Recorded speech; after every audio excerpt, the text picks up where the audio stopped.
Saya juga akan meresmikan Dengan resmi Saya nyatakan resmi dibuka.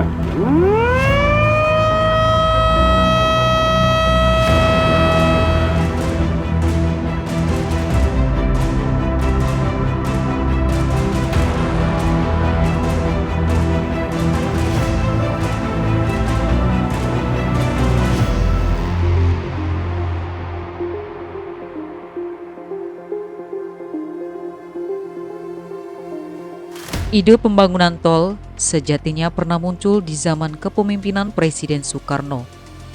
Kan tetapi, gagasan itu ditolak lantaran menarik pungutan dari pengguna jalan karena dianggap mental warisan penjajah Belanda.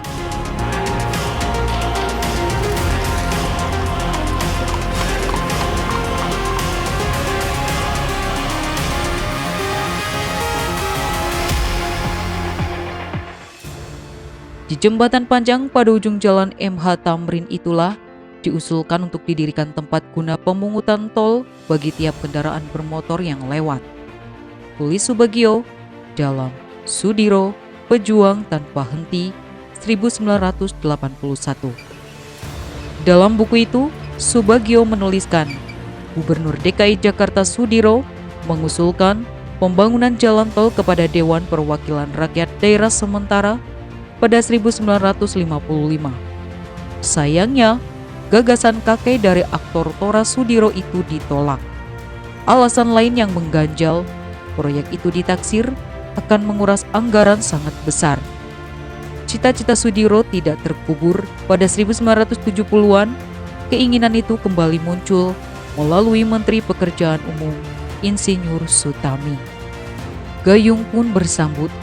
Indonesia yang kala itu sudah dalam kendali bapak pembangunan, yaitu Presiden Soeharto, langsung mengeksekusi proyek jalan tol yang menghubungkan Jakarta dan Bogor, Jawa Barat. Sejarah pembangunan jalan tol di Indonesia pun baru dimulai pada tahun 1973, yaitu tol Jagorawi yang menghubungkan Jakarta, Bogor, dan Ciawi sepanjang 59 km dengan manajemen pengelolaannya di bawah PT Jasa Marga. Jalan tol Jagorawi merupakan jalan terbaik yang kita miliki. Begitulah pernyataan Presiden Soeharto tatkala meresmikan jalan tol Jagorawi di kawasan Pondok Gede, Jakarta Timur 9 Maret 1978. Nama jalan bebas hambatan ini merupakan bentuk akronim dari kata Jakarta, Bogor, Ciawi. Wajar jika Presiden Soeharto teramat bangga dengan adanya jalan tol Jagorawi. Sebab inilah jalan bebas hambatan pertama di Indonesia sebelum disusul pembangunan ribuan kilometer jalan tol lainnya.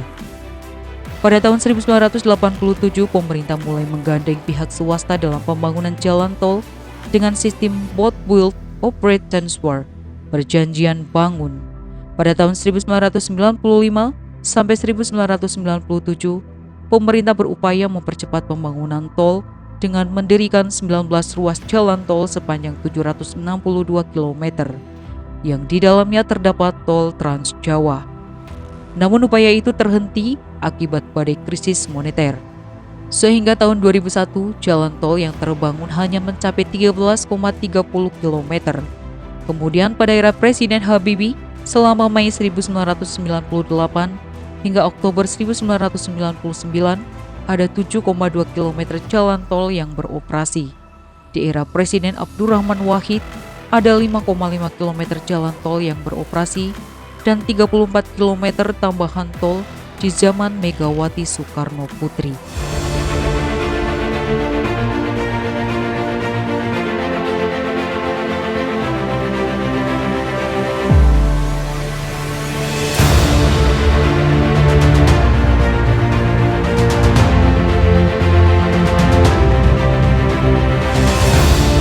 Seiring berjalannya waktu, pemerintah telah menerbitkan Undang-Undang Nomor 38 Tahun 2004 tentang Jalan yang mengamanatkan pembentukan Badan Pengatur Jalan Tol atau BPJT.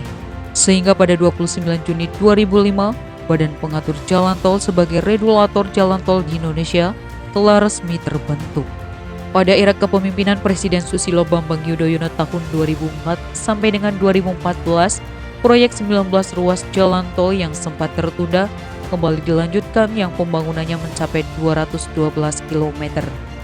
Selanjutnya, tol Trans Jawa yang membentang dari Merak hingga Banyuwangi sepanjang 1187,09 km yang direncanakan pemerintahan Presiden Jokowi ditargetkan bisa rampung sampai akhir 2019.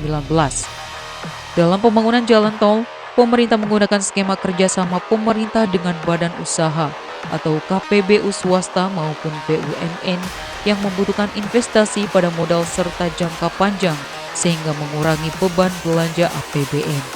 Pembangunan tol Trans Jawa dibutuhkan guna meningkatkan konektivitas yang memiliki kontribusi lebih dari 50% bagi pertumbuhan ekonomi nasional, serta dapat menurunkan biaya logistik yang berdampak pada peningkatan daya saing Indonesia di tingkat internasional. Pembangunan infrastruktur tol Trans Jawa yang sudah jadi, selain untuk mempercepat konektivitas antar kota, antar provinsi, diarahkan juga untuk mendorong perkembangan potensi ekonomi pelaku usaha kecil menengah atau UKM untuk mengembangkan usaha sekaligus mempromosikan ikon masing-masing daerah. Menurut Direktur Utama PT Jawa Marga Tol yang tersambung dari Merak sampai Surabaya tersebut, nantinya akan memiliki 61 rest area yang bisa dimanfaatkan untuk pelaku usaha kecil. Sampai akhir 2018, pembangunan tol Trans Jawa dengan panjang total 1.150 km, pemerintah telah menyelesaikan sepanjang 985 km yang berakhir di kota Probolinggo dan telah diresmikan pembangunannya oleh Presiden Joko Widodo. Pada 2019, jalan tol Trans Jawa dengan panjang 1.350 km yang baru saja tersambung atau dioperasikan menghubungkan ujung barat sampai ujung timur Pulau Jawa.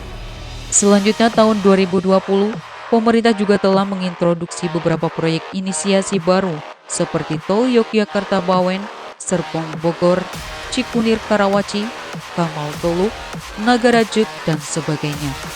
Menteri Pekerjaan Umum dan Perumahan Rakyat Basuki Hadi Mulyono menyatakan pihaknya akan melanjutkan jalan tol Trans Jawa hingga ke Bali.